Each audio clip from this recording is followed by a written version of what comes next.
আপনাদের কাজ আছে। শুষ্ক মৌসুমে ইটভাটা যে দূষণ এটা খুব অসহনীয় পর্যায়ে পৌঁছায় এবং মারাত্মক দূষণ হয়।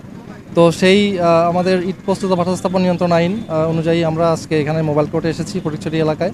এবং এখানে যে ইটভাটাগুলো আছে প্রত্যেকটা ইটভাটাই পৌরসভার মধ্যে অবস্থিত এবং অবৈধ ইটভাটা।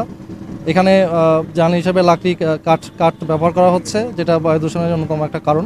সেই হিসাবে আমাদের সাথে এখানে বিজ্ঞ নির্বাহী ম্যাজিস্ট্রেট আছেন, উনি এখানে আমরা চিমনিগুলো এখানে ওনার নির্দেশে গুড়িয়ে দেওয়া হয়েছে এবং জরিমানা আরোপ করা হচ্ছে। এই পর্যন্ত 3টা ইটভাটা চিমনি আমরা গুড়িয়ে দিয়েছি এবং জরিমানা আরোপ করেছি।